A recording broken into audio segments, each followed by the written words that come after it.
Hi, എല്ലാവർക്കും സുഖമല്ലേ? ഇന്ന് ഞാൻ പരിപ്പ് വട എങ്ങനെയാണ് ഉണ്ടാക്കുന്നതെന്ന് കാണിക്കാൻ പോവുകയാണ്.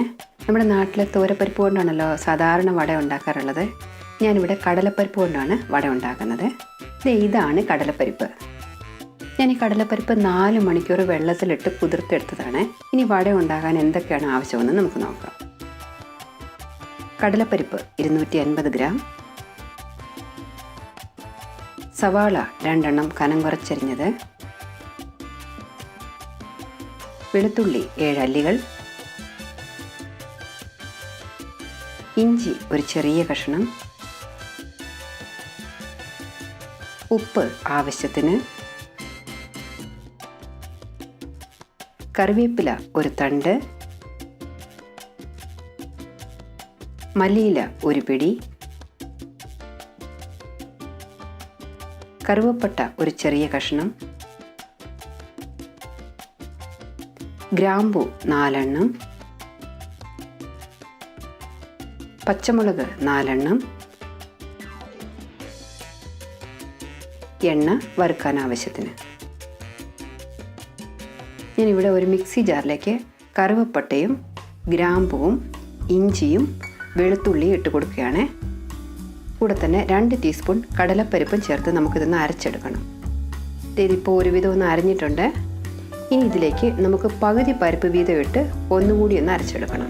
ഇത് നന്നായിട്ട് അരഞ്ഞു പോകാനും പാടില്ല, അതുപോലെ തന്നെ അരയാതിരിക്കുകയും ചെയ്യരുത് കേട്ടോ. കണ്ടില്ലേ, ഞാനിതിവിടെ അരച്ചെടുത്തിട്ടുണ്ട്. ഇനി ഇതിലേക്ക് നമുക്ക് മറ്റുള്ളതെല്ലാം ഓരോന്നായിട്ട് ചേർത്ത് കൊടുക്കാം. ഞാൻ പച്ചമുളകും കറിവേപ്പിലയും ചെറുതായിട്ടൊന്ന് അരിഞ്ഞു വെച്ചിട്ടുണ്ടായിരുന്നേ, അതും കൂടി ചേർത്ത് കൊടുക്കാം. കൂടെ തന്നെ സവാള, മല്ലിയില, ആവശ്യത്തിന് ഉപ്പ്, ഇത്രയും ചേർത്തിട്ട് നന്നായിട്ട് ഇതൊന്ന് കുഴച്ചെടുക്കണം. കൊച്ചുകുട്ടികൾക്കൊക്കെ കൊടുക്കുകയാണെന്നുണ്ടെങ്കിൽ നിങ്ങൾ പച്ചമുളക് അരിഞ്ഞ് ചേർക്കുന്നതിന് പകരം പരിപ്പിൻ്റെ കൂടെ തന്നെ അരച്ച് ചേർക്കാം കേട്ടോ. അതുപോലെ തന്നെ പുതിനയുടെ ഇല 2-3 എണ്ണം കൂടി അരിഞ്ഞതും ചേർത്ത് കൊടുക്കാം.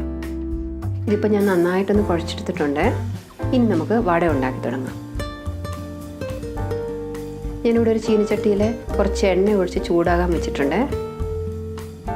എണ്ണ ഇപ്പോൾ നന്നായിട്ട് ചൂടായിട്ടുണ്ട്. ഇനി നമുക്ക് വടയ്ക്ക് അരച്ച് വെച്ച പരിപ്പ് കൂട്ട് കുറേശ്ശെ എടുത്ത് കയ്യിൽ വെച്ചിട്ട് അത് വടയുടെ ഷേപ്പിലൊന്ന് പരത്തിയിട്ട് എണ്ണയിലേക്ക് ഇട്ട് കൊടുക്കാം. 2 കൈ ഉപയോഗിച്ച് നമുക്കിത് പരത്തിയെടുക്കാം കേട്ടോ. തീ കുറച്ചിട്ടിട്ട് വേണം അതുണ്ടാക്കാൻ. ഒരു സൈഡ് മൂത്ത് വന്നതും നമുക്കൊന്ന് തിരിച്ചിട്ട് കൊടുക്കാം.